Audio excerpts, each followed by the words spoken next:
Welcome to Midweek News, episode 126, released May 8th, 2025. Let's get to the news. Windows is not an OS.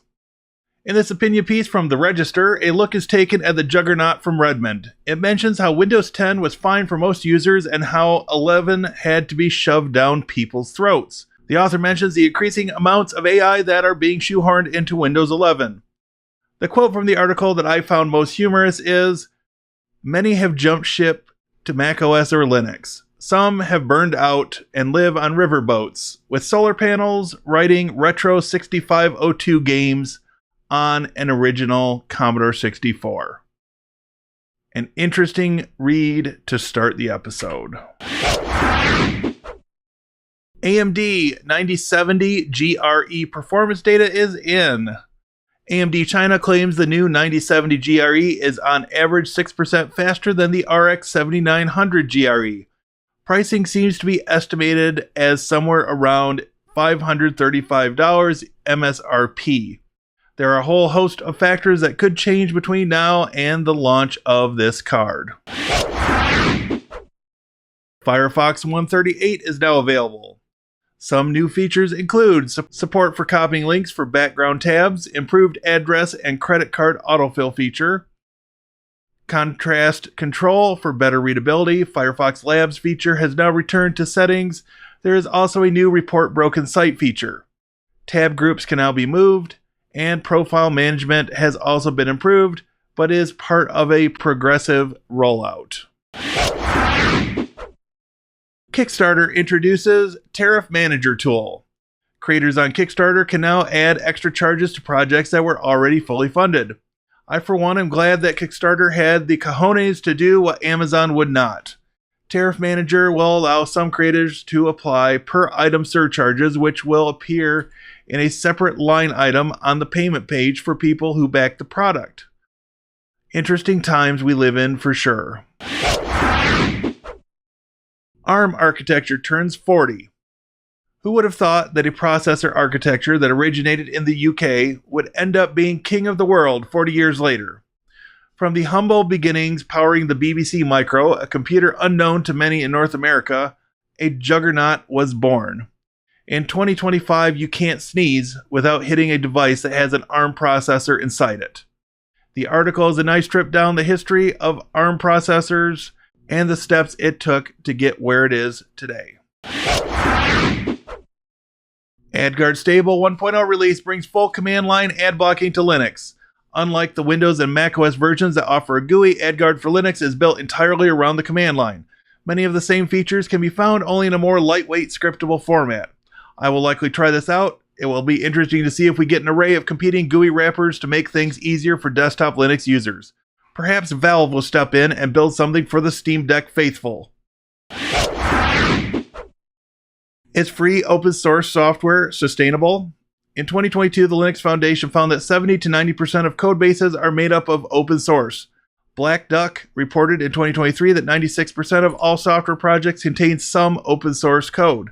The median open source project has one maintainer. There are some thought-evoking questions raised in this article. LibreOffice 25.2.3 update is available with 68 bug fixes. This is a bug fix and maintenance release. The 25.2 series of releases is supported through November 30th, 2025. The next point release is expected in early June. Given the recently adopted release cadence, you can expect 25.8 in August.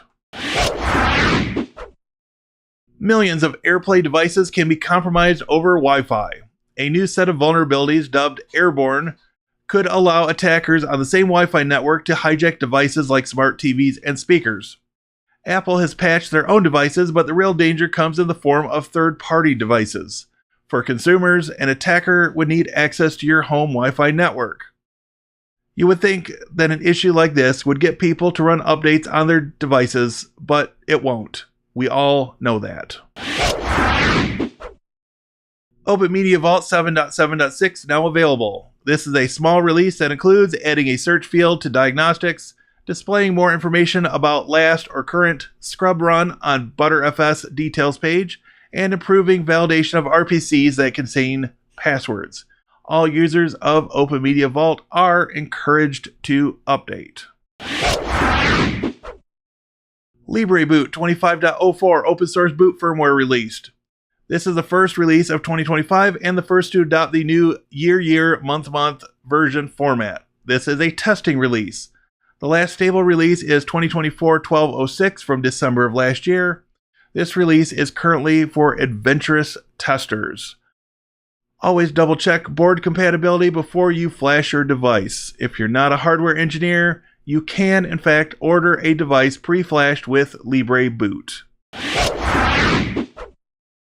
Ubuntu 25.10 development has started. What to expect? Canonical plans to switch the cup stack to a snap in Ubuntu 25.10 after a failed attempt in 2023. The core utils in 25.10 will be switching to Rust-based replacements. The existing core utils will be renamed GNU core utils so people can switch back if they need to. Installation refinements, more changes to the Desktop Security Center apps in an attempt to further secure Snap apps, and anything else time will tell us as we get closer to the expected release date in October. AWS now makes more money than Microsoft's cloud and server businesses combined. Amazon had a 2 to 3 year head start on Microsoft in the cloud business. For the first quarter of 2025, Amazon reported $29.3 billion in earnings.